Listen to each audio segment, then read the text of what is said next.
గురుప్రసాద్ గారు, ఇప్పుడు selling mode నడుస్తుంది, ఇంకా ఎన్ని రోజులు కొనసాగుతుంది? ఇప్పుడు ఎలాంటి స్టాక్స్ పై ఫోకస్ చేయొచ్చు అంటారు? స్పెసిఫిక్ గా యాక్చువల్గా వచ్చి ఏంటంటే సెల్లింగ్ మోడ్ కరెక్టే మీరు అనేది. ఓవరాల్ గా అయితే సెల్లింగ్ మోడ్, మార్కెట్ కంప్లీట్ గా ఒక డౌన్ ట్రెండ్ నడుస్తుంది. దానికనే మార్కెట్ వచ్చి గ్యాప్ అప్స్ గ్యాప్ డౌన్స్ ఎక్కువ మనం చూస్తున్నాం. నార్మల్ గా మార్కెట్ బాగా స్టడీగా ఉన్నప్పుడు గ్యాప్ అప్ గ్యాప్ డౌన్స్ ఎక్కువ రావు. బట్ ఈ సినారియోలో గత ఒక 2 నెలల నుంచి market gap up gap downs వస్తున్నాయి.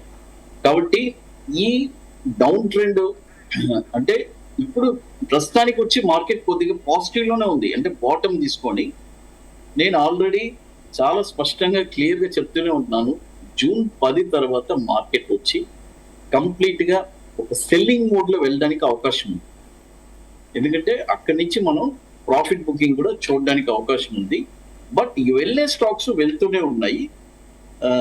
మనం ఇప్పుడు చూసామంటే స్టాక్స్ పరంగా మీరు అడిగారు కాబట్టి వింధ్యా టెలి ఈ స్టాక్స్ ఇప్పుడు అట్ ప్రెసెంట్ మార్కెట్ లో 2132 నడుస్తుంది. కావాలంటే ఇప్పుడు దీన్ని షార్ట్ టర్మ్ అంటే నేను అనేది ఒక 6 to 8 వీక్స్ కి ఈ స్టాక్ ని ఫోకస్ చేయొచ్చు. వింధ్యా టెలి దీని అప్సైడ్ టార్గెట్ వచ్చి 2681, తర్వాత 3492, తర్వాత 4785. దీని యొక్క స్టాక్ లాస్ వచ్చి 1130. ప్రస్తుతానికి ఈ స్టాక్ కూడా చూడొచ్చు, ఇంకా కొన్ని స్టాక్స్ కూడా ఉన్నాయి. గురుప్రసాద్ గారు, నెక్స్ట్ మంత్ అంటే జూన్ చాలా కాసెస్ ఉండాలని అంటున్నారు. గత వారం లైవ్ లో కూడా ఇదే చెప్పారు. అంటే ఏంటి సార్, ఎలా జాగ్రత్తలు తీసుకోవాలంటారు? జాగ్రత్తలు అంటే ప్రాఫిట్ బుకింగ్ చేసుకొని, అంటే నేను అనేది పూర్తిగా అమ్ముకొని కాదు, కనీసం మన దగ్గర పోర్ట్ఫోలియో సపోజ్ ఒక ₹1,00,000 మన దగ్గర, అంటే ఉజ్జాయిగా చెప్తున్నాను, ఒక 1 lakh పోర్ట్ఫోలియో ఉంది. దాన్ని మనం ట్రిమ్ చేసుకొని ఒక 50% అయినా సిట్ ఆన్ క్యాష్ లో కూర్చోండి నెక్స్ట్ 2 to 3 months. ఎందుకంటున్నానంటే బాటమ్ అవుట్ అవడానికి ఒక ఆపర్చునిటీ అనేది మార్కెట్ ఇస్తుంది. అది ఎలా ఇస్తుందంటే మనకి, అంటే మార్కెట్ చూడండి బాటమ్ అవుట్ అయిపోయిందని చాలా మంది అంటున్నారు. బట్ నేను ఎక్స్పెక్ట్ చేస్తున్నాను మళ్ళీ ఒక సెకండ్ రౌండ్ ఆఫ్ సెల్లింగ్ ఉంది మార్కెట్ లో. కాబట్టి ఆ సెల్లింగ్ అనేది అయిన తర్వాతనే మనము నెక్స్ట్ అప్లెగ్ అనేది చూస్తాము. కాబట్టి ఇప్పుడు బాటమ్ లో మనము ఎగ్జాక్ట్ గా ఎక్కడెక్కడ ఏ స్టాక్స్ కొనాలి అని కమింగ్ డేస్ లో కూడా మనం ఇదే జీ లైవ్ లో మనం చెప్తాము నెక్స్ట్ కమింగ్ డేస్. ఓకే అండి. గురుప్రసాద్ గారు, నెక్స్ట్ మంత్ నిఫ్టీ లెవెల్ ఎలా ఉంటుంది అంటారు? నెక్స్ట్ మంత్ మనం మళ్ళీ నెక్స్ట్ వీక్ మనం కలుస్తాం మేడం. ఎందుకంటే యాక్చువల్గా ఈ మంత్ వచ్చి మనము టార్గెట్స్ అన్ని ఆల్రెడీ ఆల్మోస్ట్ అన్ని కంప్లీట్ అయిపోయింది. డౌన్ సైడ్ మనం టార్గెట్ చెప్పాము, అంటే డౌన్ సైడ్ ఏం చెప్పామంటే 23,300 రేంజ్. మళ్ళీ అక్కడి నుంచి మళ్ళీ పుల్ బ్యాక్ తీసుకునింది. పుల్ బ్యాక్ తీసుకొని ఇప్పుడు మళ్ళీ ఇంకొక జస్ట్ ఒక 3 days ఉంది, 3 to 4 days మనకి ఎండ్ అవడానికి. కాబట్టి నెక్స్ట్ వీక్ కి మనం నెక్స్ట్ మంత్ లెవెల్స్ చాలా స్పష్టంగా క్లారిటీగా చెప్తాం. ఓకే గురుప్రసాద్ గారు, ఇవాళ గోల్డ్ అండ్ సిల్వర్ చూసుకుంటే బులియన్ మార్కెట్ ఫ్లాట్ గా కొనసాగుతుంది. ఏంటి, ఎలా ఉండే అవకాశాలు ఉన్నాయంటారు? నెక్స్ట్ మంత్ వరకు ఎలా ఉంటాయి అంటారు? గోల్డ్ వచ్చి ఇప్పుడు ఎక్స్పైరీ అవుతుందండి. ఫ్యూచర్స్ కాంట్రాక్ట్స్ వచ్చి మనకి జూన్ మంత్ కాంట్రాక్ట్ యాక్చువల్గా ఎక్స్పైరీ అవుతుంది ఈ వీక్. అందుకనే మార్కెట్ వచ్చి పెద్ద మూవ్మెంట్ ఏం లేదు. కాబట్టి నెక్స్ట్ ఫ్రెష్ కాంట్రాక్ట్స్ లో అందరూ రోల్ ఓవర్ అవుతున్నారు. కాబట్టి గోల్డ్ వచ్చి నెక్స్ట్ కమింగ్ డేస్ వచ్చి ఎలా ఉండబోతుంది అంటే ఈ వీక్ కూడా మనకి గోల్డ్ చెప్తాను వినండి. ఈ వీక్ వచ్చి మనకి యాజ్ యూజువల్ గా మనకి యాక్చువల్గా జూన్ మంత్ మనం చెప్తున్నాము కాంట్రాక్ట్స్. ఇప్పుడు అట్ ప్రెసెంట్ గోల్డ్ వచ్చి మనకి ఒక జూన్ మంత్ వచ్చి షార్ట్ లో ఉంది, అంటే డౌన్ ట్రెండ్ లో ఉంది గోల్డ్. డౌన్ సైడ్ వచ్చి మనకి రావడానికి అవకాశం వచ్చి 154, 156, 100 అండ్ 154, 650 దాకా రావడానికి అవకాశం ఉంది. ఇప్పుడు ప్రస్తుతానికి 1,57,000 ఉంది. ఇంకొక 1,000 రూపీస్ డౌన్ అవడానికి అవకాశం ఉందండి. లేదంటే ఇక మరీ డ్రాస్టిక్ సెల్లింగ్ వస్తే 154, 600. బట్ నేను ఎక్స్పెక్ట్ చేసేది 156, 100 దాకా చూస్తున్నాను. ఓకే గురుప్రసాద్ గారు, మనం చూసుకుంటే ఇప్పుడున్న యంగ్ జనరేషన్ కు మీరు ఎలాంటి స్టాక్ మార్కెట్ పట్ల ఎలా ఉండాలి అనే అంశానికి సంబంధించి ఏవైనా చెప్తారా? ఇప్పుడుండే యంగ్ జనరేషన్స్ మనం చెప్తే వినేటట్టున్నారా? యాక్చువల్గా వచ్చి ఒకటే చెప్తానండి, వాళ్ళకు ఒక బ్రైట్ ఫ్యూచర్ ఉందండి. ఎందుకంటే స్టాక్ మార్కెట్ వచ్చి గత 25 years ముందు మేము వచ్చినప్పుడు మాకు ఇలా చెప్పేవాళ్ళు ఎవరు లేరండి. ఈరోజు మన జీ లాగా ఎన్నో సోషల్ మీడియా ప్లాట్ఫామ్స్ ఉన్నాయి, అవన్నీ చాలా ఉపయోగపడుతుంది. బట్ నేనేమంటానంటే నెక్స్ట్ 25 yearsకి మీ ఫ్యూచర్ ఆలోచించండి. ఇన్ఫ్లేషన్ ఎంత పెరుగుతుంది, కాబట్టి ఒక స్టాక్ మార్కెట్ మాత్రమే మంచి రిటర్న్స్ ఇవ్వడానికి మీకు ముందు మంచి అవకాశాలు, మంచి రోజులు ఉన్నాయి. కాబట్టి ఒక్కొక్కరు ఒక మంచి మెంటర్ని ఎన్నుకొని వాళ్ళ గైడెన్స్ తీసుకొని, నాలాగా ఎంతో మంది ఉన్నారు, వాళ్ళ దగ్గర నిపుణులు కనుక్కొని ఒక ప్రాపర్ గైడెన్స్తో వాళ్ళ ఇన్వెస్ట్మెంట్ ప్లాన్ని చేసుకుంటే యంగ్ జనరేషన్స్కి మంచి ఫ్యూచర్ ఉంటుందండి. బట్ నేను ఒకటే అడ్వైస్ ఇస్తాను, ట్రేడింగ్లో మాత్రం దయచేసి ఎంటర్ అవ్వబాకండి. అంటే వితౌట్ నాలెడ్జ్ ట్రేడింగ్ అనేది ఇట్స్ హైలీ స్పెక్యులేటివ్. కాబట్టి బాగా ప్రాపర్గా నేర్చుకున్న తర్వాత ట్రేడింగ్లో రా. గురుప్రసాద్ గారు, ఈ లైవ్ చూసే వారికి మీరేమైనా స్టాక్స్ సజెస్ట్ చేస్తారా? డెఫినెట్గా అండి. నిమిషం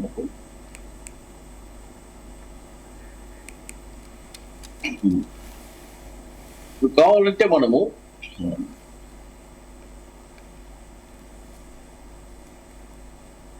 సాస్కాన్ ఉందండి. సాస్కాన్ SASKEN. ఇప్పుడు కరెంట్ మార్కెట్ ప్రైస్ 2110 ఉంది, బై చేసుకోవచ్చు. నెక్స్ట్ కమింగ్ ఒక 4 to 6 weeks టార్గెట్స్ వచ్చి 2748, 3529, 4773. స్టాక్ లాస్ వచ్చి 1245. బట్ నేనేమంటే ఎందుకు ఇన్ని టార్గెట్స్ ఇస్తున్నానంటే first target is the best target అండి. ఫస్ట్ టార్గెట్ వచ్చిన తర్వాత బుక్ ప్రాఫిట్ చేసుకొని వెళ్ళిపోవచ్చు. లేదు మాకు ఎక్కువ కావాలంటే అడ్వాన్స్గా కొద్దిగా మంచి నాలెడ్జ్ ఉండేవాళ్ళు ట్రైలింగ్ స్టాక్ లాస్ బేస్ చేసుకొని వెళ్తారు. ఈ స్టాక్ సాస్కాన్ కావాలంటే కరెంట్ మార్కెట్ ప్రైస్ బై చేసుకోవచ్చు. గురుప్రసాద్ గారు, రూపాయి రోజు రోజుకు బలహీనపడుతుంది, ఇప్పట్లో కోలుకునే పరిస్థితి ఉంటుందంటారా? ఛాన్స్ లేదు మేడం. రూపాయి డెఫినెట్గా వచ్చి, ఎందుకంటే స్టార్ట్ అయింది మంచి ర్యాలీ. కాబట్టి కమింగ్ డేస్ వచ్చి రూపాయి పతనం, ఒక డాలర్ వాల్యూ ఖచ్చితంగా పెరుగుతుంది. ఎందుకంటే నేను అంచనా వేస్తున్నాను, డాలరు నెక్స్ట్ కమింగ్ ఒక 3 to 5 yearsలో 120 నుంచి 150 దాకా డాలర్ టచ్ అవ్వడానికి అవకాశం నెక్స్ట్ ఒక 5 to 6 years. గురుప్రసాద్ గారు, ఇటు చూస్తే క్రూడ్ ఆయిల్ $111 నుంచి $100 లోపు రావడం చూస్తాం. మరి క్రూడ్ ఆయిల్ ఇంకా దిగు వచ్చే అవకాశాలు ఎంతవరకు ఉన్నాయి? లేదండి, క్రూడ్ ఆయిల్ వచ్చి ఆల్రెడీ సస్టైన్ అయిపోయిందండి. క్రూడ్ ఆయిల్ వచ్చి ఒక బేస్ అనేది స్టాండ్ చేసుకుంది. మీరు గత 4 సంవత్సరాల నుంచి మీరు చూసారంటే క్రూడ్ ఆయిల్ వచ్చి $60 to $70 ట్రేడ్ అవుతూ ఉండింది. కాబట్టి ఎటువంటి ఇబ్బంది లేకుండా ఉంది. ఇప్పుడు మీరు చూసారంటే గత కొంతకాలం నుంచి $119 వెళ్ళింది క్రూడ్ ఆయిల్. అక్కడి నుంచి జస్ట్ ఒక 20% మాత్రమే ఫ్లక్చువేషన్ ఉంది. కాబట్టి ఇక్కడ బాగా స్ట్రాంగ్ చేసుకున్నాడు. నెక్స్ట్ క్రూడ్ ఆయిల్ వచ్చి ఒక బిగ్ ర్యాలీ, ఒక ఏదన్నా ఒక ఈవెంట్స్ కానీ న్యూస్ కానీ దానికోసం వెయిట్ చేస్తుంది. క్రూడ్ ఆయిల్ వచ్చి $170 టచ్ అవడానికి చాలా అవకాశాలు ఉన్నాయండి. అది బట్ 170 టచ్ అయ్యి మళ్ళీ ఒక సస్టైన్ అవుతుంది. ఒక పాయింట్ ఆఫ్ టైంలో మళ్ళీ 100 నుంచి 130 ఆ రేంజ్లోనే మళ్ళీ ఉండడానికి అవకాశం. గురుప్రసాద్ గారు, మనం చూసుకున్నట్టయితే సెన్సెక్స్ వచ్చేసి 76,000, అలాగే నిఫ్టీ వచ్చేసి 23,890 వద్ద అయితే ప్రస్తుతం ట్రేడ్ అవుతుంది. ఏంటండి ఈ సిచ్యువేషన్ని ఎలా క్యాలిక్యులేట్ చేస్తారు మీరు? సిచ్యువేషన్ ఏం లేదండి, మార్కెట్ వచ్చి యాక్చువల్గా ఈ వీక్ వచ్చి ఆల్రెడీ వచ్చి మార్కెట్ కొద్దిగా ఒక పాజిటివ్ మోడ్లోనే ఉంది వీక్ స్టార్టింగ్ నుంచి.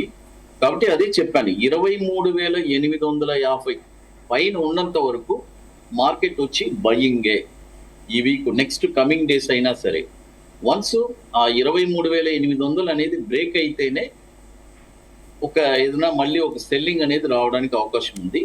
కాబట్టి 23,800 ఒక బెంచ్ మార్క్గా ఈ వీక్ మనం తీసుకోవచ్చు.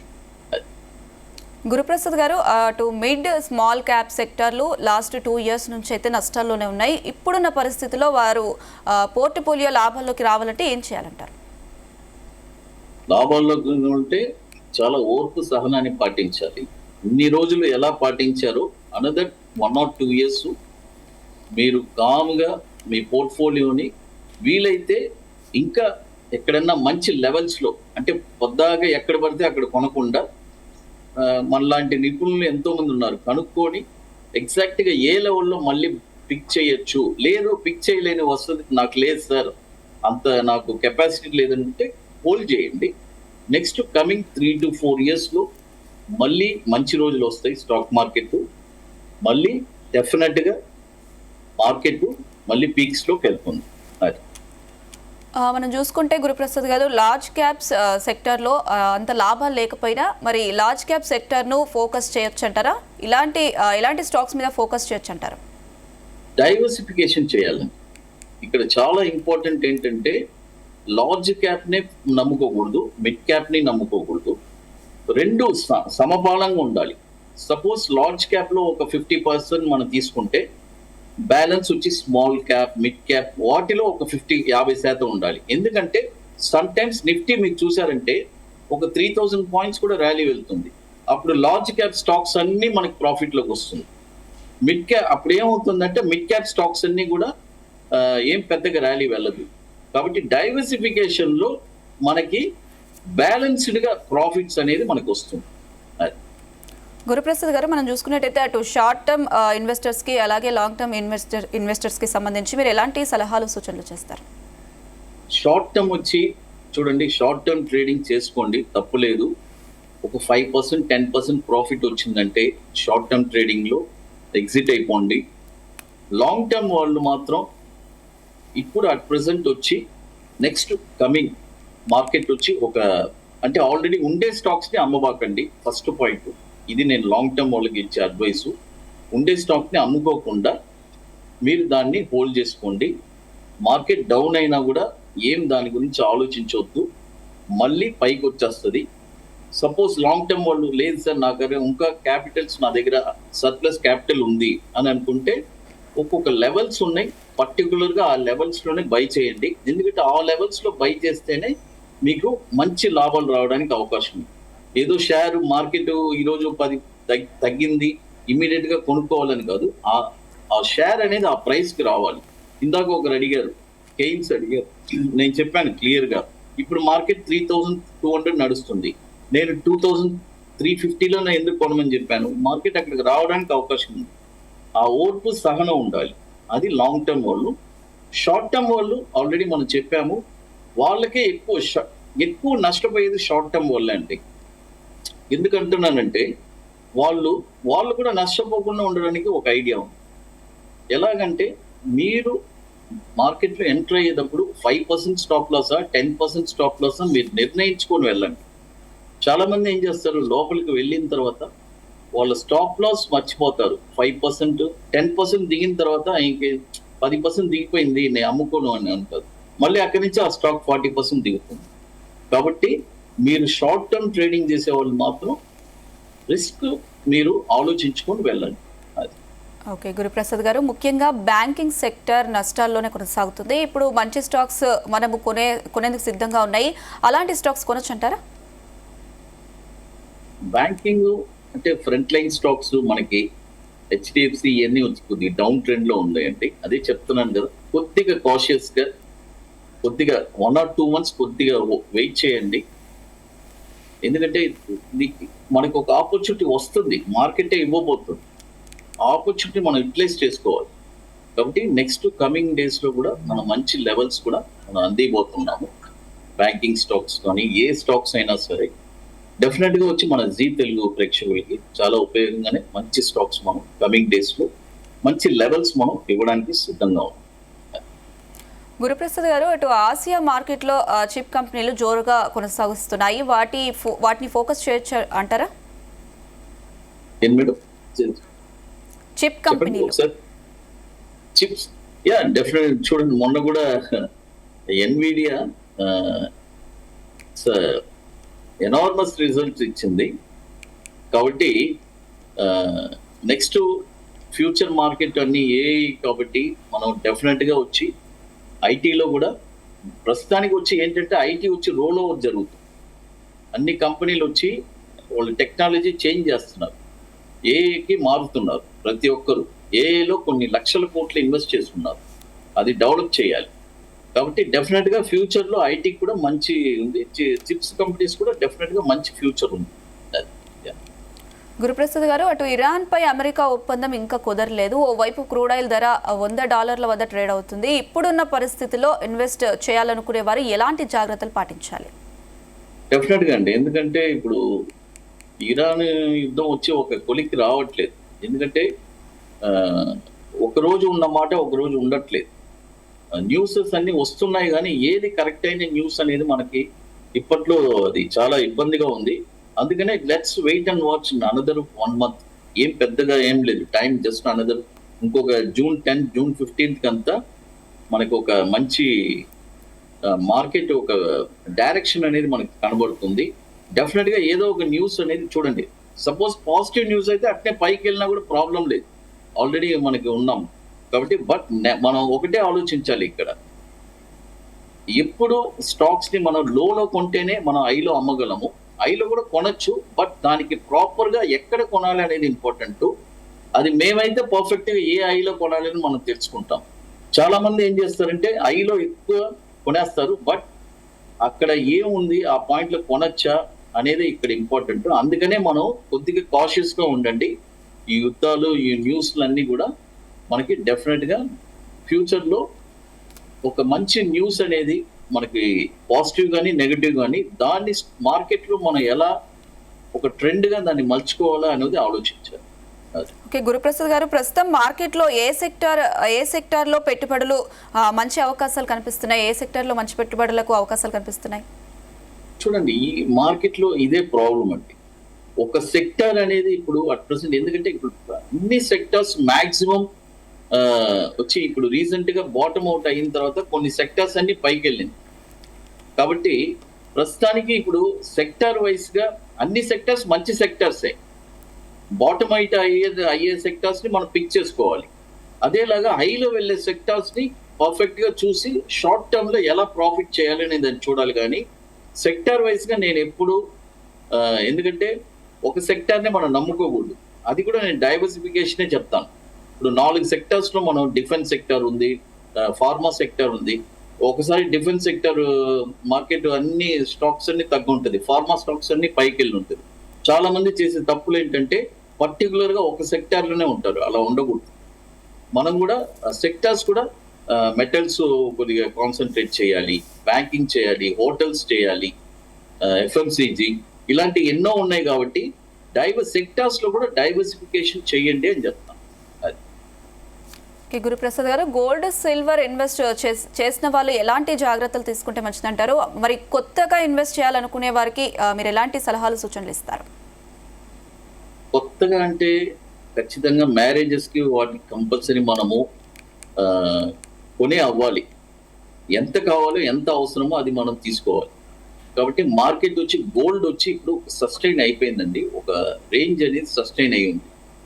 1,30,000 నుంచి 1,60,70 ఇలా సస్టైన్ అయ్యి ఉంది. కాబట్టి ఎందుకంటే గోల్డ్ ఎప్పుడు పెరిగిన తర్వాత అది తగ్గించడానికి కుదరట్లేదంటే, గోల్డ్ వచ్చి జనరల్ గానే పెరిగిందంటే దాని వాల్యూ పెంచిన తర్వాత ఇమీడియట్ గా దానికి లోన్స్ ఇచ్చేస్తున్నారు. ఇప్పుడు 1,50,000 అయితే బ్యాంకే 1 lakh ఇచ్చేస్తుంది, 1,10,000 ఇచ్చేస్తుంది, 1,20,000 ఇచ్చేస్తుంది.